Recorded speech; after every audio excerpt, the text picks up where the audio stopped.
Hey, it's Dr. Story. I'm going to make a prediction here. The prediction is this. Someday someone's going to make a video about talking about the core. And I'm not talking about the abdomen, but the core of the foot. This is going to be something that you're going to see in the future. People are going to be talking about how to train the foot. And the reason why is because there's a tremendous amount of people that have foot pain. There's a tremendous amount of people that have running injuries. And you can actually train the intrinsic muscles of the foot. Just like you can train the core of the abdomen and the back, you can train the muscles of the foot. So I'm going to make some videos of how and why you should be doing this. So if you are a runner or if you have foot pain, mark this page, keep your eyes out, because I'm going to make some really neat videos for you.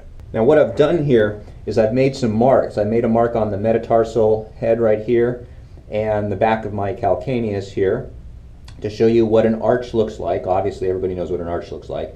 But I'm going to show you what happens. What's interesting is when we walk and our foot hits the ground, our foot should be able to move a little bit to absorb force. So you can see how I can move my arch like this. This is normal. Now, I'm going to flatten my arch right now, just for demonstration purposes. I'm going to what's called pronate the foot. I'm going to lower my arch as much as I can. Now, what you're going to notice is, and this is how I want you to learn this exercise, there's a thing called a windlass effect. And what happens is when you take the big toe, there's a muscle called the flexor hallucis longus. And what happens is when you bring the toe up like this, watch what happens to the arch. That happens naturally. So if I lower the toe, that's called pronation. That's when I'm actually walking and my foot is absorbing the force. But then as we step up, as we try to walk, the arch increases. Now you can do that artificially by raising the toe to about 90 degrees. 90 degrees to this bone here, this metatarsal. So you take that foot, look at that arch. Look how it just naturally rises there. And if I lower the toe and just let the foot pronate, look how the arch collapses. So this is going to be key towards the core training of the intrinsic muscles of the actual foot to learn how to maintain an arch. Now I'm going to call it a short foot. From this point to this point, watch what happens when you raise this toe. These two areas here kind of come together.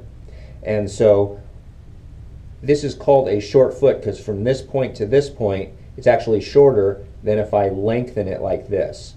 So keep that in mind.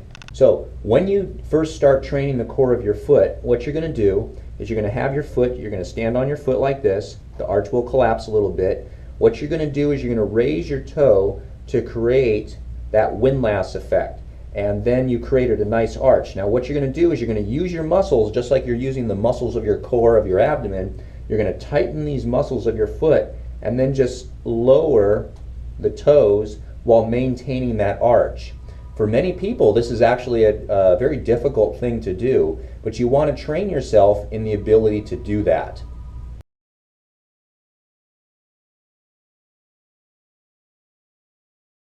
Now the next step of the exercise is once you're able to create an arch. Now watch how I can do this.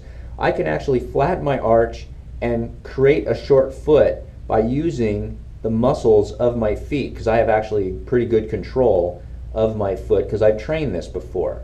But what you're going to do to exercise this even more is you're going to flatten your arch, create that windlass effect, lower the toes and relax the toes, maintain that arch, and then you're going to try to stand on one foot and balance yourself for 60 seconds. Now what's going to happen is when you try to balance yourself for 60 seconds, you're going to be moving all around, but you want to try to maintain that arch as best as possible.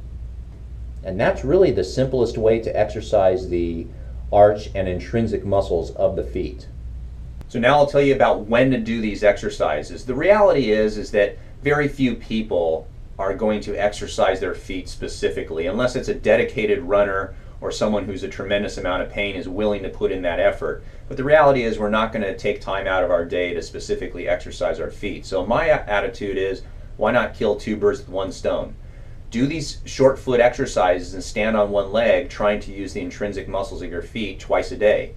Best time to do that? When you're brushing your teeth. So when you're standing up brushing your teeth, stand on one foot for 60 seconds, do the other foot for 60 seconds, brush your teeth for that amount of time, and that should work. That should be enough to train the intrinsic muscles of their feet. You know, we brush our teeth twice a day, hopefully, for healthy teeth. Why not exercise our feet twice a day at the same time to keep our feet, our knees, our hips healthy?